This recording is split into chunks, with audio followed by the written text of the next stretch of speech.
말씀은 예수님께서 우리에게 주신 귀한 산상수훈의 말씀 중에서 발췌했습니다. 마태복음 7장 7절에서 14절까지의 말씀입니다. 너무도 잘 알려져 있는 말씀인데요. 우리 다시 한번 하나님의 말씀을 같이 봉독하며 뜻을 우리 마음속에 새기도록 하겠습니다. 같이 읽겠습니다. 시작. 구하라 그리하면 너희에게 주실 것이요 찾으라 그리하면 찾아낼 것이요 문을 두드리라 그리하면 너희에게 열릴 것이니 구하는 이마다 받을 것이요 찾는 이는 찾아낼 것이요 두드리는 이에게는 열릴 것이니라. 너희 중에 누가 아들이 떡을 달라 하는데 돌을 주며 생선을 달라 하는데 뱀을 줄 사람이 있겠느냐?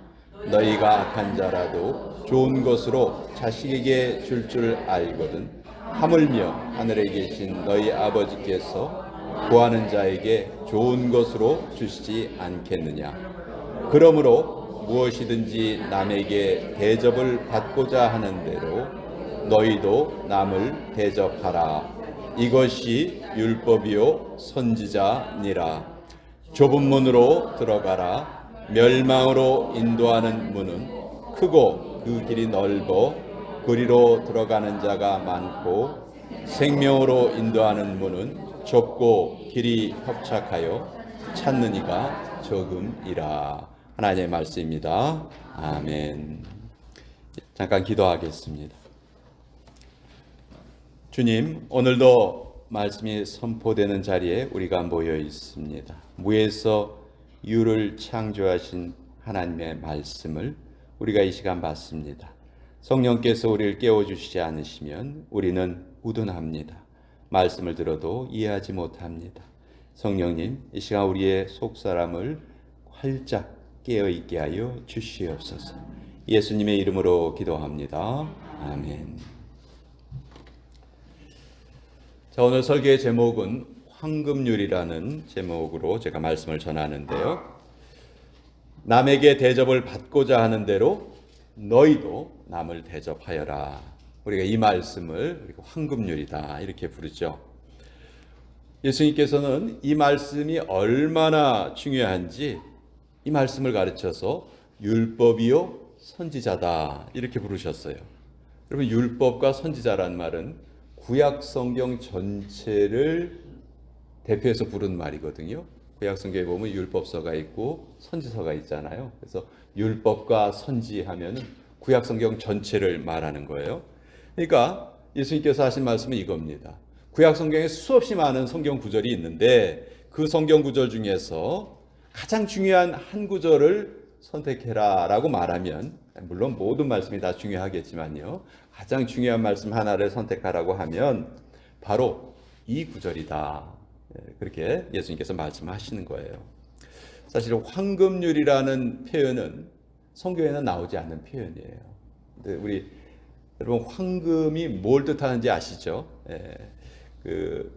왜 황금률이라는 별명을 붙였을까? 황금은 최고의 가치를 상징하잖아요. 그러니까 시대가 변해도, 시대가 지나가도 결코 변하지 않는 최고의 계명이 바로 이 황금률이다 하는 그런 말이겠죠.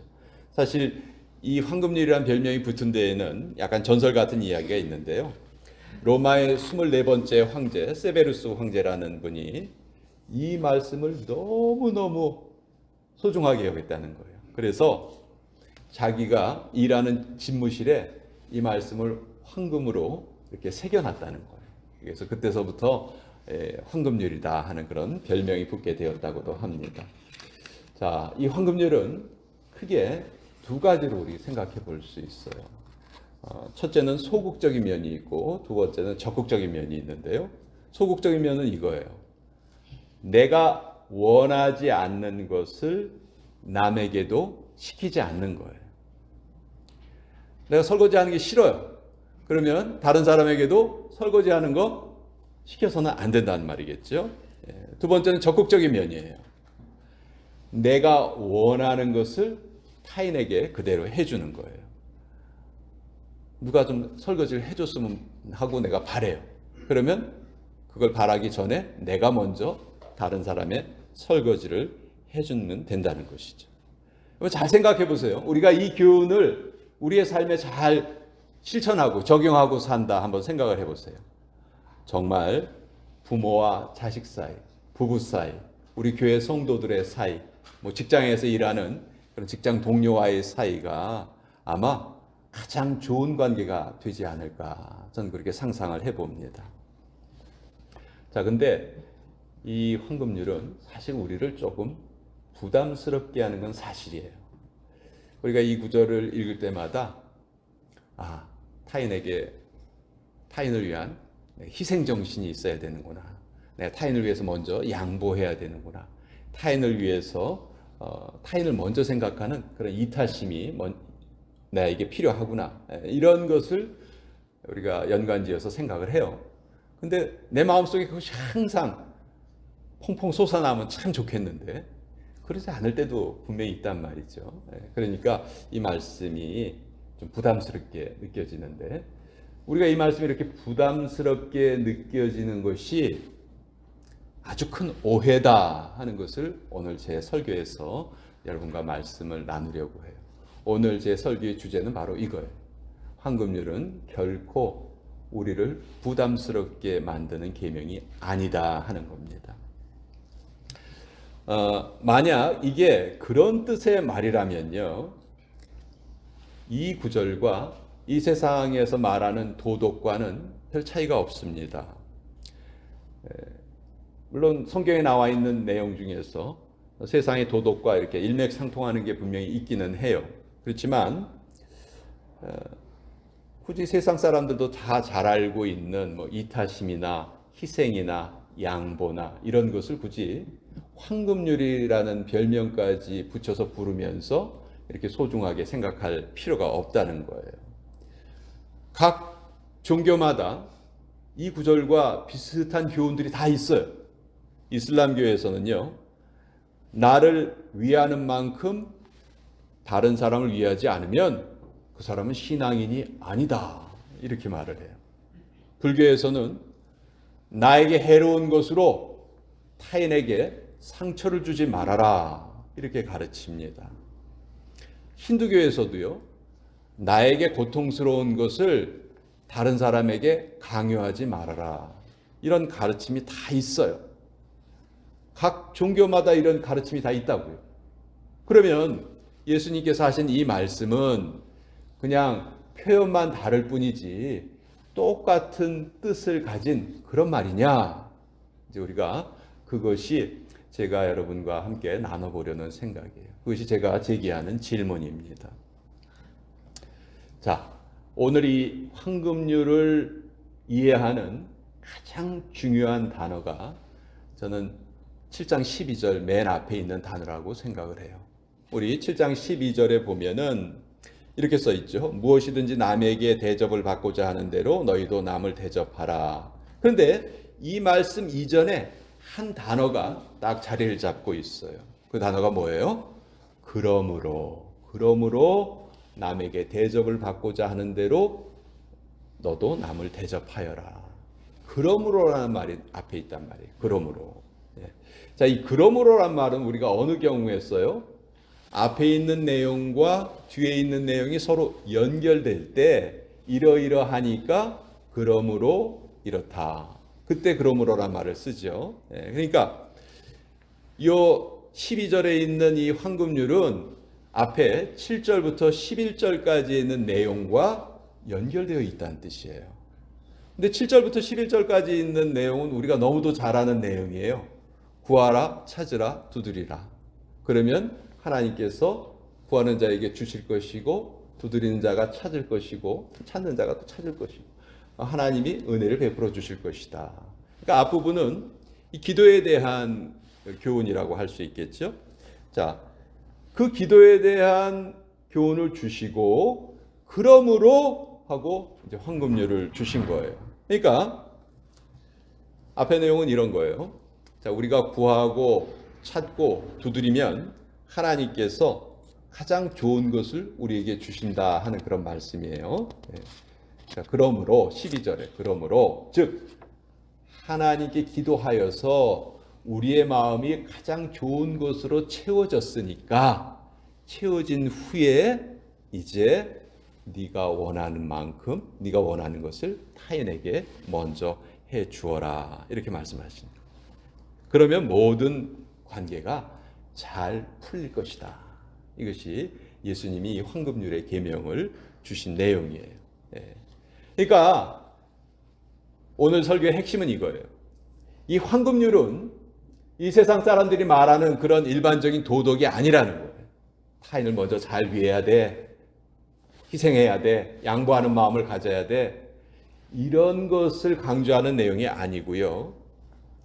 우리가 하나님께 기도하여서 우리가 원하는 것을 얻고 하나님께서 우리에게 가장 좋은 것으로 채워주시면, 즉 우리가 기도하여서 성령이 충만하게 된다면, 사실 이 12절에 있는 황금률은요 저절로 이루어지는 말씀이라는 거예요. 저절로. 부모가 기도를 많이 해서 성령님으로 충만해졌어요. 그리고 자식을 대하면요 자식과의 관계가 황금 관계가 돼요. 아무리 자식이 빗나가도요 부모가 그거 다 품어줄 수 있습니다. 왜? 성령이 충만하니까. 성령님의 힘으로. 여러분 부부관계가 황금관계이기를 원하십니까? 한 사람이 기도의 골방에 들어가서 열심히 기도해서 성령님의 충만하심을 받고 배우자를 한번 대해보세요. 아무리 배우자가 이상한 짓을 해도 싸우지 않아요. 아멘. 오히려 불쌍하게 여기게 됩니다. 불쌍히 여기게 돼요. 하나님을 구하고 찾아서 하나님의 은혜로 충만해진 사람이 있다면 누구에게도 상처 주지 않아요. 또 상처도 안 받아요. 그 사람이 있는 곳에는요 아주 신비한 하나님의 은혜가 나타나게 되는 거예요. 여러분 잘 생각해 보세요. 우리 모든 사람들은 다 배고픔도 있고 목마름도 있고 채워지지 않는 불만족이 다 있습니다. 다. 자, 근데 이거는요 왜 이런 불만족이 있게 되냐 하면 원래 우리의 마음은 하나님의 영으로 가득 채워져야 돼요. 근데 그게 가득 채워지지 않아요. 그러면 자연스럽게 나타나는 현상이 그런 불만족이에요. 하나님이 채워지지 않았기 때문에 우리의 삶에 나타나는 현상이라는 거죠. 근데 이 마귀가 이걸 어떻게 착 속이냐 하면요 아주 교묘하게 바꿔놨어요. 야, 지금 네가 불만이 있지? 네가 지금 뭔가가 부족하지? 그게 세상 것을 더 얻지 못해서 네가 그렇게 된 거야. 네가 돈을 더 벌고 더 출세하고 네 욕심이 더 많이 채워지면 그러면 다 없어지는 거야. 근데 지금 그게 부족하잖아. 그러니까 네가 그렇게 불만스러운 거지. 자, 마치 세상이 주는 것을 가지면 그것으로 우리의 갈증이 채워질 것처럼 마귀는 우리를 계속 유혹을 하고 있어요. 우리를 그렇게 미혹을 하고 있는 거예요. 근데 잘 생각해 보세요. 성령님이 내 안에 충만히 거하신다. 그러면요, 난 세상 것에 대해서 전혀 부족함을 느끼지 않습니다. 세상 것에 대해서 욕심을 느끼지 않아요. 빈들에서 나무 막대기 하나만 가지고 있어도 내게 부족함이 없으리로다. 그런 고백이 나오거든요. 왜? 하나님의 은혜로 충만해져 있기 때문에. 그러니까 예수님께서 이 황금률을 주실 때 무슨 말씀을 하시는 거냐면요. 자, 이제 내가 너희에게 왔다. 그러니 구하라, 찾으라, 두드리라. 그래서 이제 나로 충만해져라. 지금까지 너희가 돈을 달라고 돈을 구하면서 살았지. 건강 구하면서 살았지. 좋은 사람 만나서 결혼 잘하게 해달라고 그렇게 구하고 살았지. 아니야. 이제 내가 왔어. 진짜 너희가 구하고 찾고 두드려야 될 게 무엇인지 내가 너희에게 가르쳐주마. 자, 이렇게 말씀을 하신 거예요. 그래서 구하라, 찾으라, 두드리라. 이렇게 말씀하신 거예요.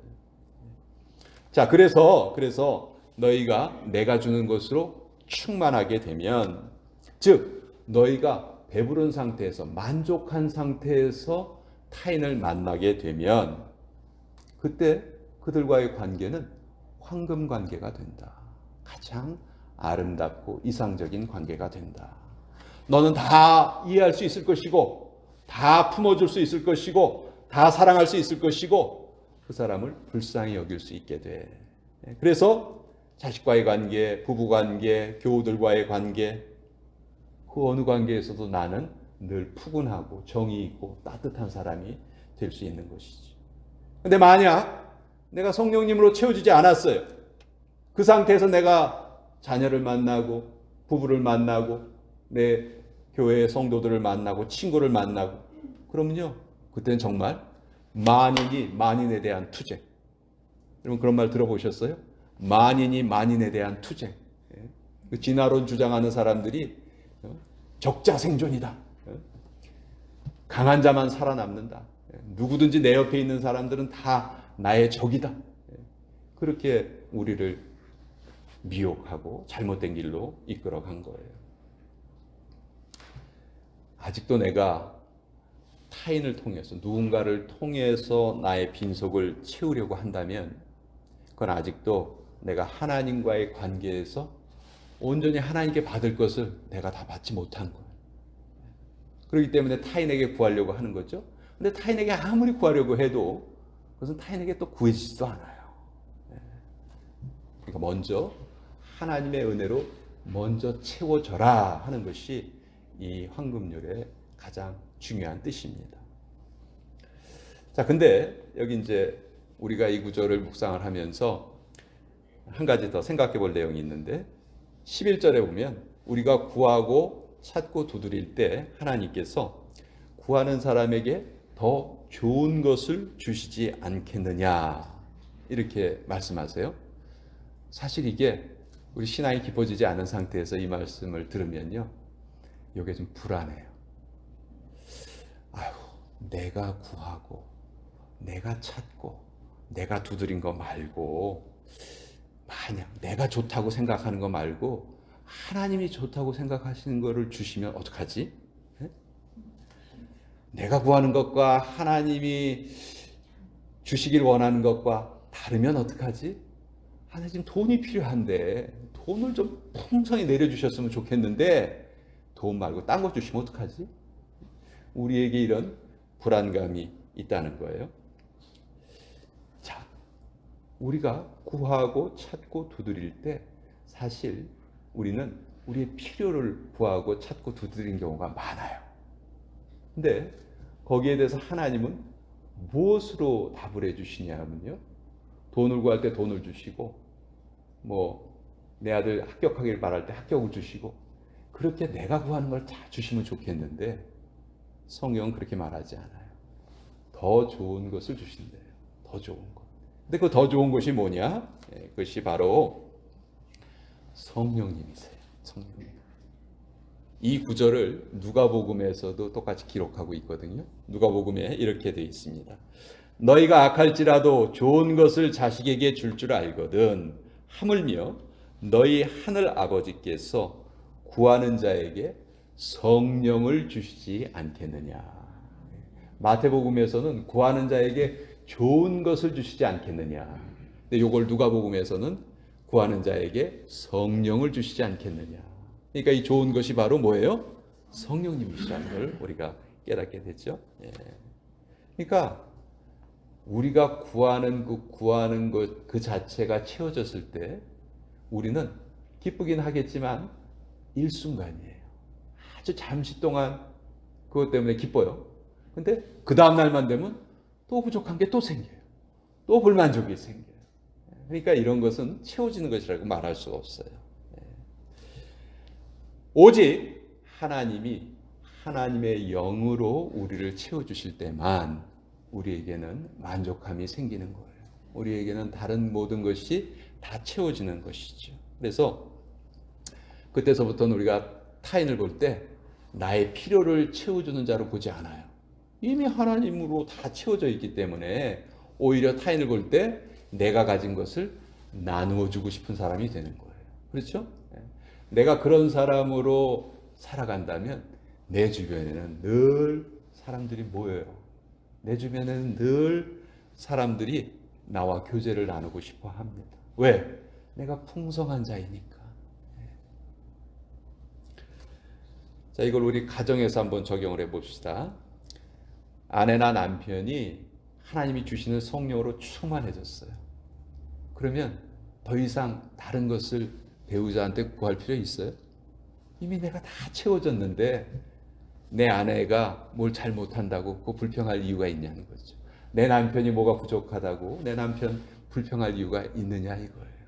내가 다 채워졌기 때문에 그럴 필요가 없다는 거예요. 내가 자식을 통해서 채워질 부분이 이제는 없어요. 하나님 날 채워주셨어요. 자식에게는 내가 오직 줄 수만 있고 베풀어 줄 수만 있어요. 자식을 통해서 뭘 받으려 하지 않아요. 사도행전 25장에 보면 사도 바울이 아그리빠 왕 앞에서 시문을 받습니다. 복음을 전했다는 그 이유로 쇠사슬에 매여서 시문을 받아요. 바울의 입장에서는 하나님의 복음을 전하는 자로 자기를 이렇게 핍박하고 자기를 신문하는 자가 결코 이쁘게 보이지 않았겠죠. 근데 바울은 그때 그 아그리빠 왕에게 아무런 비판을 하지 않습니다. 그러면서 뭐라고 얘기하냐면 아그리빠 왕이요, 당신도 내가 지금 이 쇠사슬에 매여 있는 것 말고는 당신도 나와 똑같이 되었으면 좋겠습니다. 나는 이미 하나님이 주시는 것으로 가득 채워져 있습니다. 그러니 나는 당신이 나에게 핍박을 가하든 말든 나 그거 가지고 당신에게 뭐라고 그러지 않아요. 오히려 난 당신의 영이 불쌍해요. 당신도 나처럼 이렇게 하늘의 은혜로 가득 채워주셨으면 좋겠어요. 이걸 바울이 아그리빠 왕 앞에서 당당하게 선언을 합니다. 자, 우리가 사람과의 관계를 말할 때 늘 그 사람과 친하게 지내라, 친절하게 대해라, 감싸주어라, 용서해주어라, 품어주어라. 말은 참 쉬운데 그게 잘 돼요? 기분 좋으면 되고 기분 안 되면 안 되고요. 그렇죠? 그날 컨디션 좋으면은 오케이. 근데 컨디션 나쁘면 오지 마. 이렇게 되거든요. 왜 그런 거예요? 하나님의 영으로 채워지지 않기 때문에 그렇다는 거예요. 그래서 이 황금률은 내가 원하는 것을 타인에게 먼저 베풀어라 하는 그 말씀은 내가 풍성하게 되었을 때 그것이 가능하다 하는 것을 그렇게 설명해 주는 말이에요. 이 황금률 다음 말씀이 이제 13절과 14절인데요. 우리가 이 말씀도 잘 알고 있어요. 좁은 문으로 들어가라 그 말이에요. 좁은 문으로 들어가라. 멸망으로 인도하는 문은 크고 그 길이 넓어 그리로 들어가는 자가 많고 생명으로 인도하는 문은 좁고 길이 협착하여 찾는 자가 적음이라. 자, 이 말씀도요. 사실은 요 12절의 황금률하고 연결되어 있는 말씀이에요. 그러니까 마태복음 7장 7절부터 14절은요. 따로따로 앞부분은 기도에 대한 교훈, 그 다음은 황금률에 대한 교훈, 그 다음엔 좁은 문에 대한 교훈, 이렇게 따로따로 예수님께서 말씀하신 게 아니고요. 다 하나로 연결되어 있어요. 무슨 말이냐면 성령님이 충만하면은 아름다운 관계가 저절로 이루어진다는 거예요. 근데 그 아름다운 관계를 이루는 그 성령님으로 충만한 그 길은 사실 세상 사람들이 잘 안 찾는다는 거예요. 그것을 지금 말씀하고 계시는 거예요. 저는 언젠가 자동차 몰고 미국 대륙을 한번 쫙 횡단을 한번 해봤으면 좋겠어요. 그런 꿈이 있어요. 근데 애틀란타에서 출발해서 LA까지 한번 가보려고 했던 적이 있었거든요. 근데 그 거리를 보니까 세상에 2200마일이에요. 2200마일. 3500km입니다. 그냥 매일 8시간씩 운전을 해도 4일이 걸리더라고요. 다른 거 볼 틈도 없고. 정말 미국이 넓어요. 그렇죠? 네. 근데 이건 또 세 발의 피야. 소련은요, 미국보다 훨씬 더 옆으로 넓거든요. 모스크바에서 블라디보스토크까지가 거리가요 10,000km래요. 10,000km. 아틀란타에서 LA 가는 거에 3배예요. 3배. 얼마나 멀어요. 근데 이거를 이제 철도로 연결을 했어요. 그래서 이것이 시베리아 횡단 철도죠. 시베리아 횡단 철도를 타면은 60개의 그 도시를 거쳐서 8일이 걸린대요. 이 기차는 밤에 쉬지도 않아요. 쉬지도 않고 달리는데 하여튼 8일이 걸린다는 거예요. 예. 무지무지하게 긴 거리죠. 예. 근데 그 긴 거리를 기차가 이렇게 열심히 달려가는데 그 철도의 폭이 1.45m예요. 그 철로의 폭이. 그러니까 생각해 보세요. 시베리아 벌판이 얼마나 넓습니까? 정말 무지무지하게 넓죠. 어마무시하게 넓죠. 근데 그 넓은 대륙에 폭이 1.45m밖에 안 되는 기찻길을 깐 거예요. 철도를 깔았어요. 근데 이 좁은 철도길을 통해서 못 가는 곳이 없어요. 안 가는 곳이 없어요. 60개가 넘는 도시를 거치면서 시베리아의 중요한 곳을 다 지나가는 거예요. 이 기차가. 눈이 오고 비가 오고 바람이 불어도 이 기차를 타면 모스크바에서 블라디보스토크까지, 블라디보스톡에서 모스크바까지 안전하게 도착할 수 있어요. 8일 딱 지나면은 목적지에 도착하는 거예요. 그 기차 안에 있을 때는요, 내가 편안함이 있고 쉼이 있고 평강이 있어요. 왜? 내가 달리는 게 아니니까. 그렇죠? 기차가 달려가니까. 난 그 기차 안에 몸을 담고 있으면 그 기차가 알아서 다 목적지까지 도착을 하게 해주니까. 자, 이것이 예수님께서 말씀하신 이 좁은 길이 바로 황금률이라는 거예요. 내가 하나님 한 분으로 충분히 배부르고 만족해서 그 배부름과 만족함으로 타인을 대한다면, 세상 사람들은 그렇게 잘 하지 않기 때문에 예수님은 이거를 좁은 길이라고 부르시지만, 사람들이 찾지 않는 길이고, 그렇지만 내가 그렇게 그 마음을 가지고 살아갈 때 못 가는 곳이 없고 못할 일이 없다는 것이지. 힘이 안 든다는 거예요. 눈보라가 치고 비바람이 불고 그래도 기차가 달리는 것과 똑같다는 거죠. 1.45m밖에 안 되는 그렇게 좁은 길이지만 그 좁은 길이 그 시베리아라는 그 넓은 그 험한 지형을 다 통과하는 가장 확실하고 안전하고 편안한 길이라는 뜻이에요. 만약 기차가 이 철로가 너무 좁아. 아이고, 나 여기로 안 갈래. 라고 생각하고 철로 밖으로 나갔다가 한번 생각해 보세요. 10m도 못 갈 거예요. 그렇죠? 금방 멈췄을 거예요. 바로 이거예요. 이것이 예수님께서 우리에게 오늘 하시는 말씀이에요. 다른 길 찾지 말아라. 다른 길 고집하지 말아라. 배우자가 달라지길 기대할 필요 없다. 자녀들이 철들기를 기다릴 필요가 없다. 먼저 우리 자신이 하나님께 간구해서 가장 좋은 것, 하나님의 성령으로 충만해지면 그 다음부터는 모든 관계가 가장 아름답게 이루어질 것이다. 그러나 이 길이 좁은 길이기 때문에 사람들이 잘 찾지 않으려고 한다. 그러나 너희들은 이 좁은 길을 택해라. 이것이 예수님께서 우리에게 주시는 말씀이에요. 그래서 우리는 이 황금률을 이제 앞으로 이해할 때, 내가 그 사람 위해서 희생해야 돼. 내가 그 사람 위해서 먼저 양보해야 돼. 이런 생각이 아니고, 그래, 내가 먼저 하나님의 은혜로 가득 채워지자. 그리고 그 은혜로 타인을 대하자. 그럼 모든 일이 다 잘 될 거야. 잘 풀릴 거야. 하나님이 나와 함께 하실 거야. 우리가 이렇게 이해한다면 이제 황금률을 올바로 이해하는 것이고, 이제 그것을 우리의 삶에 실천할 수 있는 것이죠.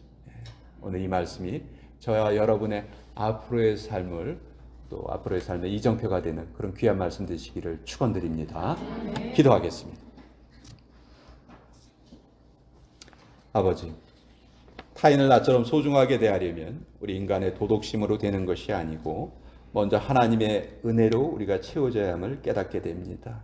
우리의 채워지지 않는 불만족은 하나님께서 우리의 마음을 채우지 않으셨기 때문에 나타나는 불만족인데, 우리는 세상 것으로 그것을 채우려는 그런 마귀의 게임에 빠지기가 쉽습니다. 앞으로는 그런 유혹에 빠지지 않기를 원합니다. 황금률의 원칙을 내 인생의 원칙으로 삼고 살아갈 수 있도록 늘 은혜를 간구하는 저희들 되게 하여 주시옵소서. 예수님의 이름으로 기도합니다. 아멘. 자, 이 시간 우리